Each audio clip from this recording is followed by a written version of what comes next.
Tranquilo. Boa tarde a todos. Vamos iniciar aqui mais uma aula online de educação física. A aula de hoje é a aula 6, com questões comentadas do Enem, tá? Questões de educação física do Enem.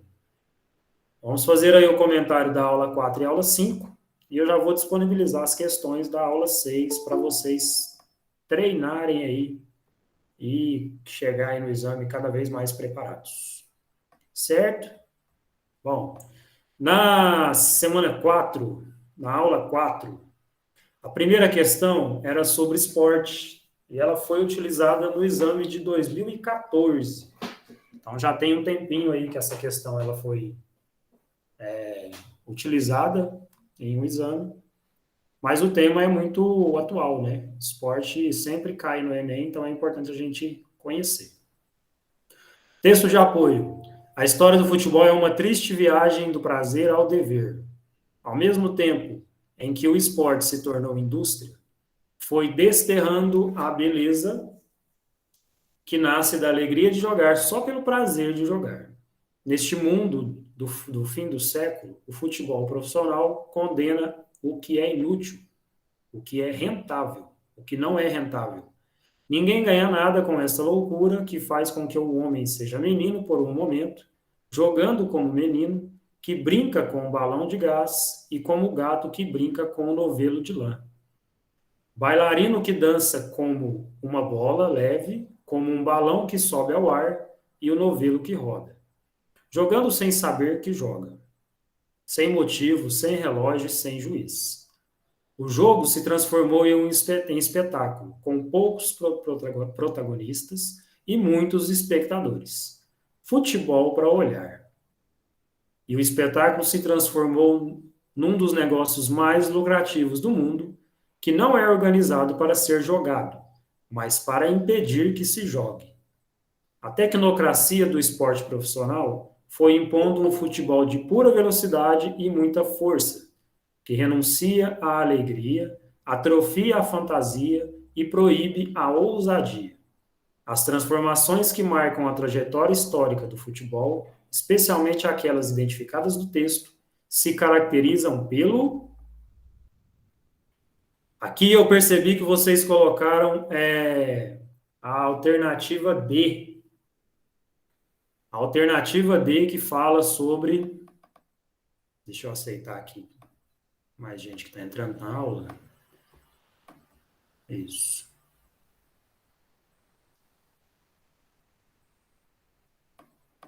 A alternativa D, que fala sobre a tendência do desaparecimento de sentidos sociais e estéticos característicos nos jogos e brincadeiras populares. Então, quem colocou a alternativa D é a alternativa correta.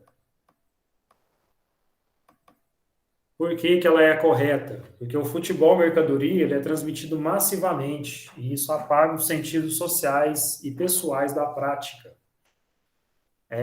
O futebol hoje ele já não é visto mais como um jogo para diversão, sobretudo quando a gente está falando na questão profissional. Então ele deixou de ser aquela parte prazerosa, né, para se tratar de um negócio mesmo, né? Então a alternativa correta nessa questão é a letra D. Nós tivemos aí a grande maioria dos alunos que colocaram a alternativa D, teve mais uma turma entrando aí. Teve um aluno que colocou a B, o outro aluno colocou a C e mais um colocou a letra E. Isso falando do terceiro F. Do terceiro G,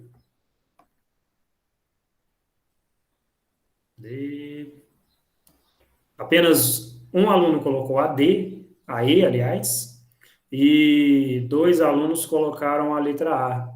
17, 3 colocou a letra B e os 17 restantes, dos que responderam, né, colocou a letra D, acertando também.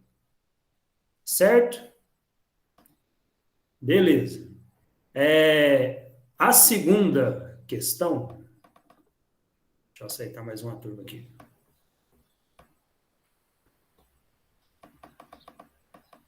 A segunda questão é uma entrevista com uma atleta paralímpica, muito premiada aí nas competições de atletismo paralímpico, chamada Terezinha Guilhermina.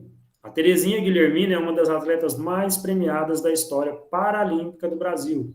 Esse texto aí, em 2016, eu acredito que ainda utilizava esse termo, mas não existe mais esse termo paraolímpico, e apenas paralímpico, tá? É da história paralímpica do Brasil. E um dos principais nomes do atletismo mundial. Ela está no Guinness Book, na edição de 2013 para 2014, como a cega, olha só o termo pejorativo, a cega mais rápida do mundo. Não se usa esse termo mais, tá, pessoal? Aliás, nunca se usou, mas ficou comum de se usar. É igual o termo aleijado para quem tem deficiência física. Não se usa mais esse termo, por se tratar de um termo pejorativo. Então, a entrevista era sobre as condições de treinamento, né, da Terezinha em relação às suas competições em que ela tinha pela frente. Então, tem uma entrevista na qual a primeira pergunta é assim: quais os desafios que você teve para superar, teve que superar para se consagrar como atleta profissional? A Terezinha respondeu: considero a ausência de recursos financeiros nos 3 primeiros anos da minha carreira como meu principal desafio. A falta de um atleta guia para me auxiliar nos treinamentos me obrigava a treinar sozinha e, por não enxergar bem, acabava sofrendo alguns acidentes, como trombadas e quedas. Olha só a situação de um atleta quando ele está iniciando. E a gente está falando aqui de uma atleta paralímpica que é deficiente visual. Então, a falta de dinheiro mesmo, a falta de incentivo financeiro para auxiliar ela nos treinamentos fez com que ela fosse treinar sozinha, sem um atleta guia, e ocorreu trombadas, quedas, problemas durante o seu treinamento por conta dessa falta de estrutura. Certo? Mais gente entrando aí. Como está a preparação para os Jogos Paralímpicos do Rio de Janeiro em 2016? Essa entrevista foi antes dos Jogos, tá, pessoal? Por isso que está fazendo essa pergunta em relação aos Jogos do Rio. Estou trabalhando intensamente com vistas a chegar lá bem melhor que estive em Londres, que foi a Olimpíada de 2012. E por isso posso me dedicar aos treinos diários, trabalhos preventivos de lesões e acompanhamento psicológico e nutricional da melhor qualidade. O texto permite relacionar uma prática corporal com uma visão ampliada de saúde. O fator que possibilita identificar essa perspectiva é: a turma do terceiro F, basicamente todos colocaram a condição financeira, que seria a questão correta mesmo, certo? Vocês viram aí no início da entrevista que, por falta dessa condição financeira, ela não tinha o retorno, né, de diferentes profissionais aí para poder ajudar ela a melhorar nos seus treinamentos, né? Então, agora, para a edição de 2016, ela já tinha, olha só, trabalhos preventivos de lesões, aí isso já entra a parte da saúde mesmo, da recuperação e do treinamento em relação a risco, né, a diminuir o risco de lesões. Acompanhamento psicológico e nutricional também, tá? Então entra a parte da saúde. Tudo isso, para um atleta ter hoje, ele precisa ter um respaldo financeiro maior. Se ele não tiver, ele não vai ter essa condição, certo? Então a alternativa correta seria a letra B, que fala sobre a parte da condição financeira da atleta, certo? Terceira atividade, terceira questão. A terceira questão é sobre jogos, sobre outros conteúdos. A segunda no terceiro G, na turma do terceiro G, A grande maioria, 91%, colocou a letra B. 21 alunos dos 23 que responderam. Agora, a terceira da aula 4 está falando sobre jogos, brincadeiras. E o texto de apoio diz o seguinte, ela é do Enem de 2009, já tem um tempo, né, essa daí. A falta de espaço para brincar é um problema muito comum nos grandes centros urbanos. Diversas brincadeiras de rua, tal como pular corda, pique-pega e outros, têm desaparecido do cotidiano das crianças. As brincadeiras são importantes para o crescimento e desenvolvimento das crianças, pois desenvolvem tanto as habilidades perceptivo-motoras quanto as habilidades sociais. Considerando a brincadeira e o jogo como um importante instrumento de interação social, pois, por meio deles, a criança aprende sobre si, sobre o outro e sobre o mundo ao seu redor, entende-se que, terceiro G, dos 23 que responderam, 22 acertaram. Então, eles colocaram a alternativa A. O jogo possibilita a participação de crianças de diferentes idades e níveis de habilidade motora. Pode ser que alguns aqui na turma não vá lembrar de alguns termos, mas eu acredito que muitos de vocês aí pode ser que lembrem. Quem lembra dos jogos aí que vocês brincavam aí de queimada, em alguns locais aí do Brasil ele tem outro nome, dependendo do local que vocês moram, né, que vocês moravam, mas a queimada é um jogo muito tradicional. E a queimada, independentemente do local que você joga, ele não tem distinção de idade, né? Se não tem distinção de idade, qualquer idade pode jogar, não tem distinção de níveis de habilidade motora, né? Então, quando você joga com um grupo em que as idades são variadas, existe até aquele termo, é um termo antigo, que eu vou até falar para vocês aí, que é da minha época, o termo café com leite. O que é o termo café com leite? É aquele aluno, aquele participante do jogo, seja qual ele for, que ele é como se fosse uma pessoa que é protegida. Né? Café com leite é aquele participante que tem dificuldade em jogar o jogo que está sendo jogado no momento. Então, o que acontece? No caso da queimada, se ele fosse queimada, ela não iria para o passe, né? Então, algumas regras não se aplicam a esse participante que tem o café com leite. A Sofia colocou aí, é a criança que quer jogar e não consegue. Realmente, por quê? Se é um jogo que eu posso colocar pessoas de diferentes idades, imagina uma criança aí de 6, 7 anos jogando com adolescentes aí de 16, 17. Então, você não pode fazer o mesmo jogo que você faz com alguém da sua idade para quem tem uma idade bem menor. Por isso que eles levam esse termo café com leite. Então, você vai jogar a bola para tentar queimar, então você tem que jogar mais fraco.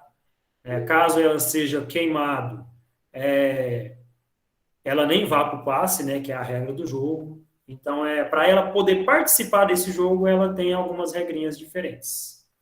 Isso, aí a Sofia colocou aí também, ó, e para não ser sacaneado, ele ganha carta branca. Na minha época também eu utilizava muito esse termo carta branca.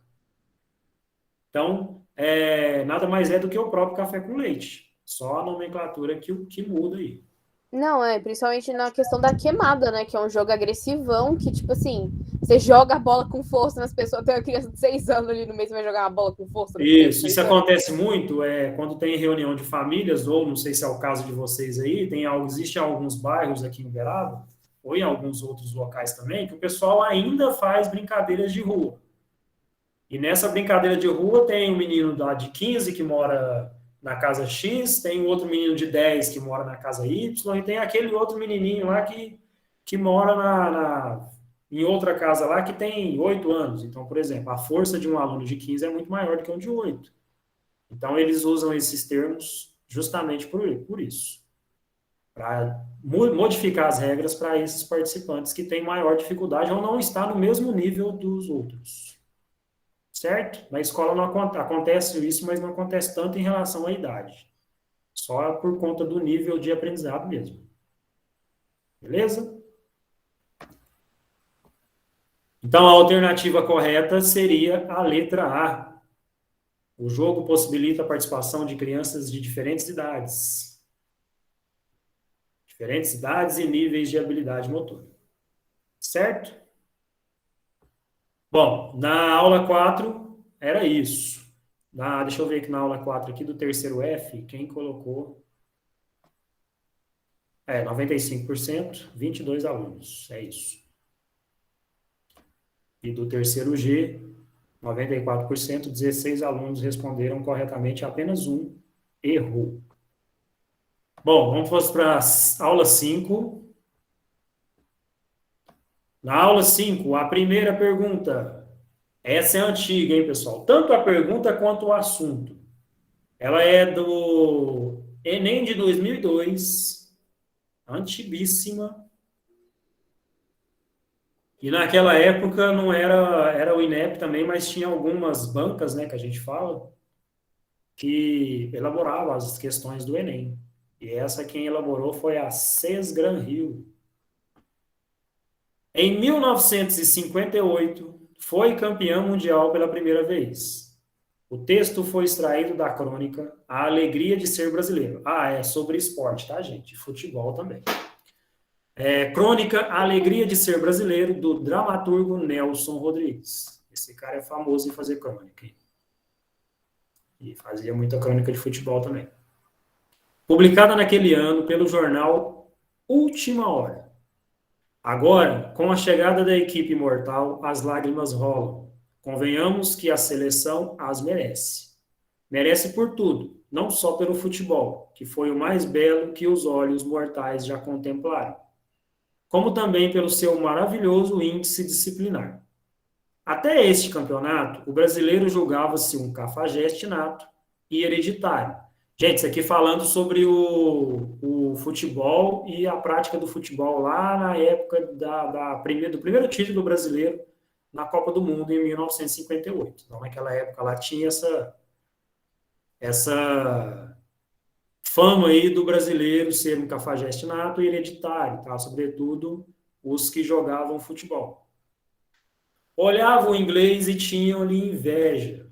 Achavam o inglês o sujeito mais fino, mais sóbrio, de uma polidez e de uma cerimônia inenarráveis. E súbito há o Mundial. Todo mundo baixou o sarrafo no Brasil. Suecos, britânicos, alemães, franceses, tchecos, russos, davam motinada em penca. Só o brasileiro se mantinha ferozmente dentro dos limites rígidos da esportividade. Então, se verificou o seguinte: o inglês, tal como concebíamos, não existe. O único inglês que apareceu no Mundial foi o brasileiro. Por tantos motivos, vamos perder a vergonha. Vamos sentar no meio-fio e chorar. Porque é uma alegria ser brasileiro. Ser brasileiro, amigos. Além de destacar a beleza do futebol brasileiro, Nelson Rodrigues quis dizer que o comportamento dos jogadores dentro de campo foi a alternativa correta. Letra B. Essa deu um pouquinho de confusão aí em relação às respostas do terceiro G. Apenas 57% dos alunos, total de 12, dos 21 que responderam corretamente. 6 alunos colocaram a letra A e 3 alunos colocaram a letra E. Beleza? Questão sobre esporte, falando sobre as peripécias aí dos jogadores brasileiros na Copa do Mundo, em que todos imaginavam que eles eram mal educados, tinham aquela parte do cafajeste, né? Então, era uma crônica que possuía algumas críticas, fazendo uma relação entre o jogador inglês, que para muitos era aquele jogador chique, aquele cara que tinha classe, né? Só que durante o campeonato não foi isso que aconteceu. O próprio termo lá numa frase fala que os outros times, os outros suecos, os russos lá, desceram a butinada. O que que é esse termo aí no futebol? É tentar fazer falta para machucar mesmo, né? E teve gente que colocou a letra A, foi prejudicial para a equipe e quase pôs a perder a conquista da Copa do Mundo. Muito pelo contrário. Se vocês observarem aí os resultados dos jogos da Copa do Mundo, o Brasil deu um show, né? Então ganhou fácil aí de todo mundo, inclusive despontando aí o Pelé com apenas 17 anos aí, sendo considerado o mais novo jogador a conquistar uma Copa. A letra B é a correta, por quê? Ela fala assim, ó, mostrou que os brasileiros tinham as mesmas qualidades que admiravam nos europeus, principalmente nos ingleses. Então eles conseguiram mostrar que eles tinham as mesmas qualidades dos europeus, só que o pessoal não valorizava isso, achava que não, né? Tem uma parte no texto que fala assim, olhava o inglês e tinha ali inveja. Ele sentia inveja do inglês porque era considerado um povo chique na época, né? Só que agora eles perceberam durante esse campeonato, com o título, e por ter jogado sem ter esse problema de ficar cometendo falta, foi lá para jogar futebol mesmo, né? E trouxeram aí o troféu sem maiores problemas. Certo? Então, a resposta correta é a letra B. Segunda. Isso foi no terceiro G, né? No terceiro F, 16 alunos responderam. Dos 16, 11 responderam corretamente, 3 respondeu a letra A e 2 alunos responderam a letra E. Segunda,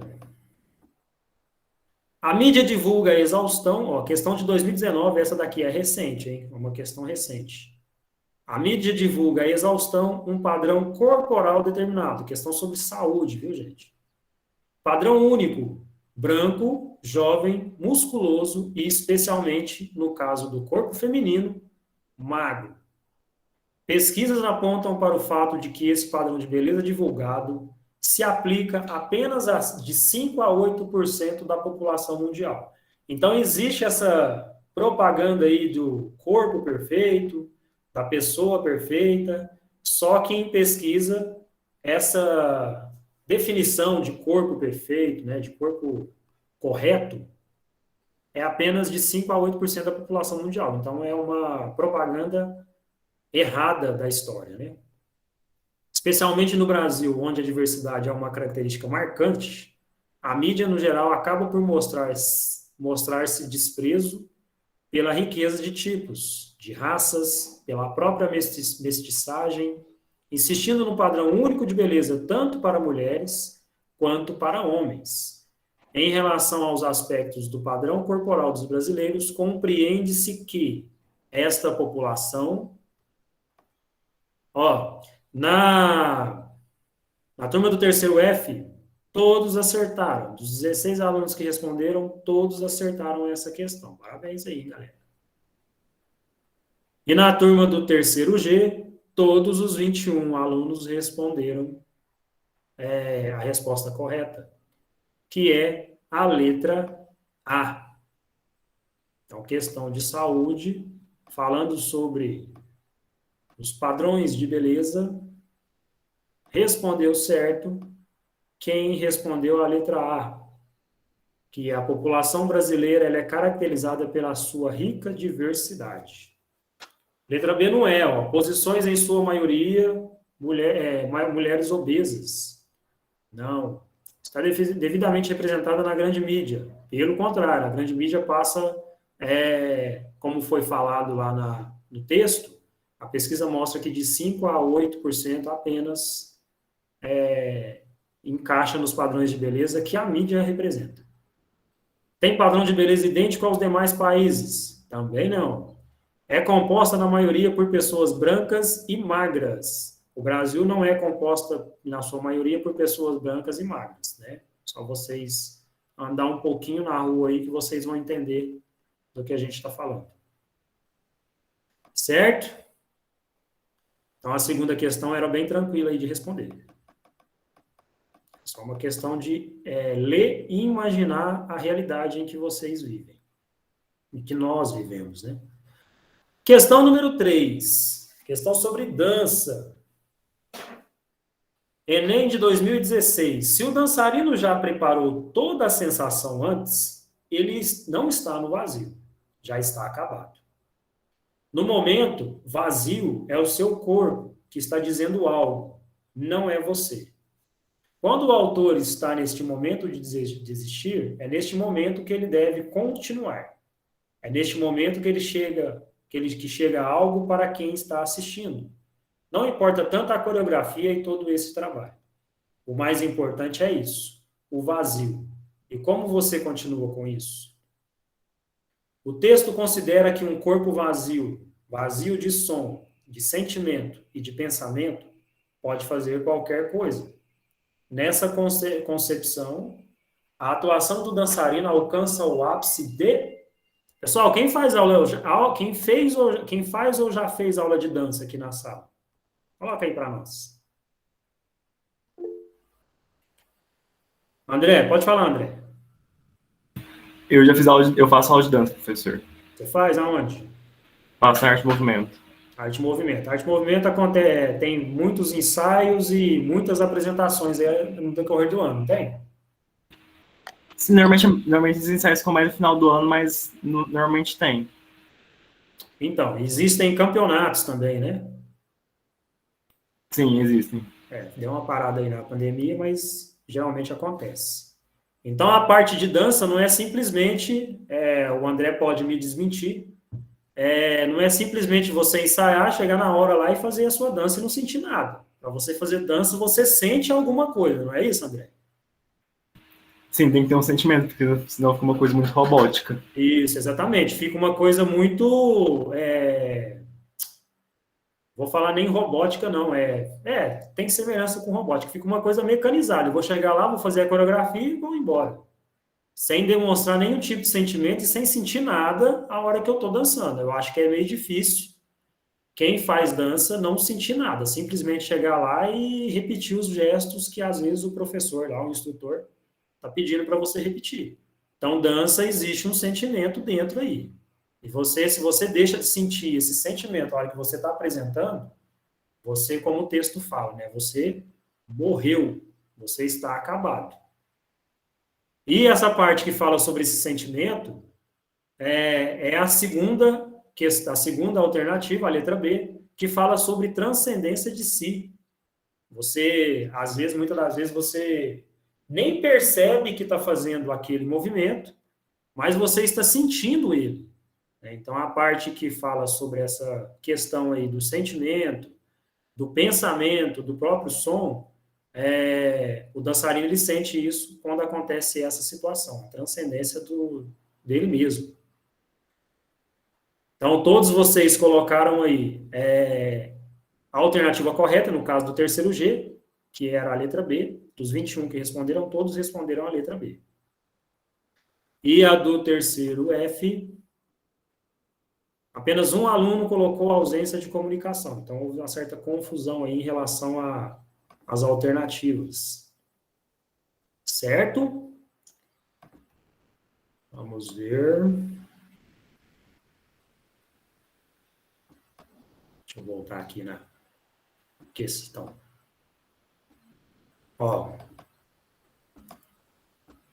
Por que não é ausência de comunicação, que foi uma única situação aí que os alunos colocaram? Na verdade, durante uma dança, tem que ter essa comunicação, né? Então, a ausência de comunicação nada mais é do que o contrário. Beleza? Encerramos aí a semana 5, a aula 5. Alguma dúvida em relação às questões, pessoal? Tranquilo? Tá dando para entender aí, basicamente, os comentários das aulas? Alguém tem alguma coisa para comentar a respeito? Tranquilão? Beleza. Aí, como eu falei no início, antes de começar a gravação, na próxima semana, eu já vou deixar uma quantidade maior de questões, tá? Para vocês poderem treinar aí em relação ao exame, já que o exame está chegando, né, e quanto mais vocês tiverem uma capacidade de treinamento melhor, um tempo a mais para poder estudar, a tendência é que vocês vão se sair melhor aí no dia da prova. Certo? As outras disciplinas aí tá tudo ok? Tem alguém se sentindo inseguro ainda para fazer a prova?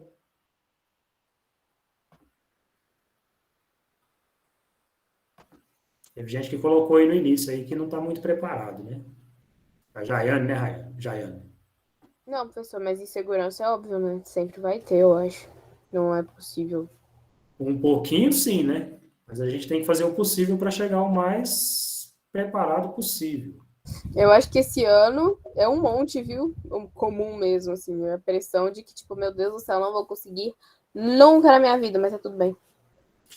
Porque assim, eu entrei lá no IFTM em agosto, né? Então, você já tem, assim, um conhecimento maior aí em relação às aulas, como que estava funcionando esse ano. Eu acredito que não é o ideal, né? O ideal seria que vocês estivessem no presencial, para tirar a dúvida na hora, para responder na hora, para conversar melhor, né? Mas o que a gente pôde fazer nesse sentido é o que a gente está fazendo. Eu não sei se os outros professores das outras disciplinas estão fazendo esse tipo de trabalho também, passando algumas questões de exames anteriores para vocês. Está acontecendo isso? Ou estão seguindo aí com o conteúdo normal das disciplinas? Como é que está a preparação aí em relação às outras matérias?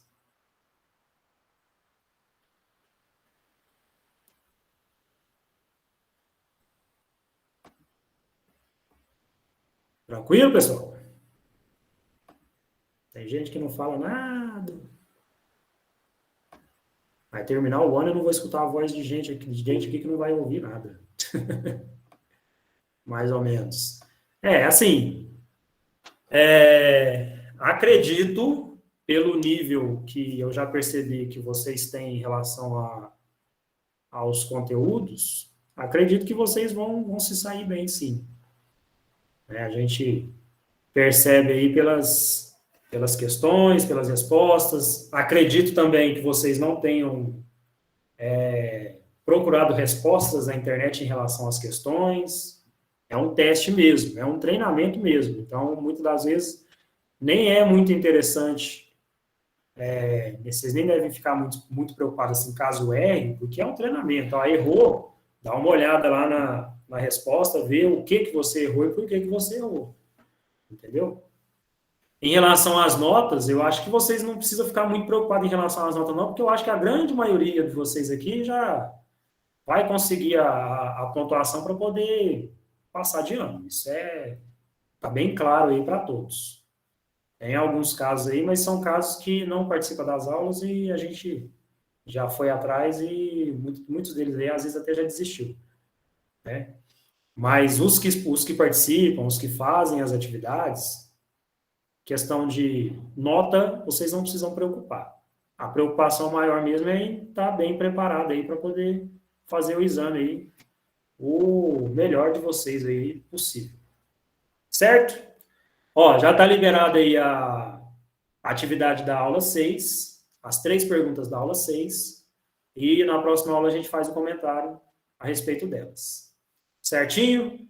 Quem não tiver alguma dúvida a respeito da aula de hoje, das aulas anteriores, dos conteúdos que a gente está trabalhando, vocês já estão liberados aí da nossa aula. Ok? Abração para vocês e qualquer coisa a gente está aí. Tchau, professor. Valeu, tchau, André.